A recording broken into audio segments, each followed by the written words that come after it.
तो जिन्ना जो थे उन्होंने 1940 में, जिन्ना ने 1940 में मुस्लिम लीग के नेतृत्व में जो है एक अलग देश पाकिस्तान शब्द की मांग की।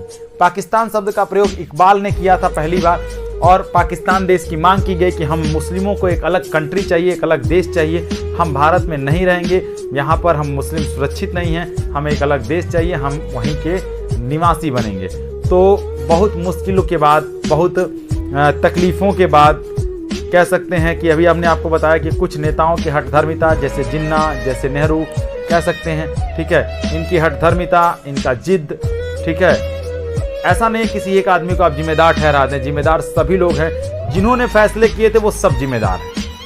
फैसले को टाला जा सकता था, फैसले को बदला जा सकता था, फैसले को निलंबित भी किया जा सकता था, लेकिन सिर्फ अपने सुख सुविधा के लिए, अपने लिए, सिर्फ अपनी जिद के लिए, अपने सपनों के लिए जो है इस देश को दो भागों में बांट दिया गया और दोनों देश की जनता के खून से एक बॉर्डर बना दिया गया।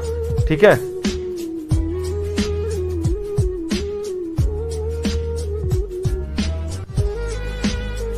ठीक है। लेकिन जिन्ना ने 1940 में ये कहा कि हम पाकिस्तान देश की मांग करते हैं, हमें अलग देश चाहिए। अंग्रेजों की सूझबूझ थी, अंग्रेजों की चालाकी थी, क्योंकि वो जानते थे कि अगर हम इन्हें ऐसे ही छोड़ के चले जाएंगे तो ये दुनिया में और ताकतवर बन जाएंगे। इसलिए एक ऐसा कांटा बीच में गाड़ के जाओ जो जीवन भर इन्हें चुभता रहे, और उसी कांटे को गाड़ करके रेड क्लिफ लाइन के रूप में उन्होंने गाड़ दिया उस कांटे को, और वो कांटा जो है आज भी हमें कहीं ना कहीं तो चुभता ही है। उस कांटे पर पता नहीं कितने हमारे देश के शहीदों ने अपने खून से रंग दिए हैं उस लाइन को, उस रेड क्लिफ लाइन को बचाने के लिए हमारे कितने शहीदों ने अपने खून से रंग दिए उस बॉर्डर को सजाया है अपने खून से, ताकि हमारे भारत माँ का आंचल सही सलामत रहे, भारत माँ के आंचल पर कोई हाथ न डाल पाए।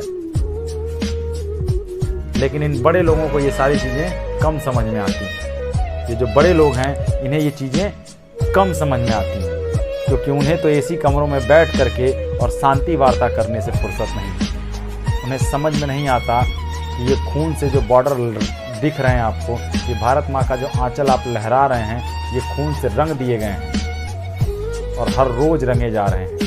लेकिन किसी को क्या पड़ी है, क्योंकि जो फैसले लेते हैं उनके घर के लोग के खून से नहीं रंगे जाते हैं। उनके घर के लोगों के आंचल, उनके घर की माँ जो हैं वो नहीं रोती है। जिस दिन उनको तकलीफ होगी उस दिन उन्हें पता चलेगा कि किसी को खोने की क्या तकलीफ है। खैर छोड़िए, बहुत इमोशनली पार्ट्स है देश का। ठीक है, हम आते हैं यहाँ 1940 में जिन्ना ने जो है, एक सेकंड रुक जाए थोड़ा सा,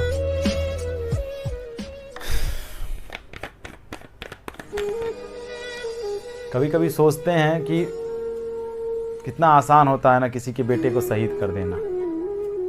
क्या देते हैं आप उनको? कुछ नहीं। लेकिन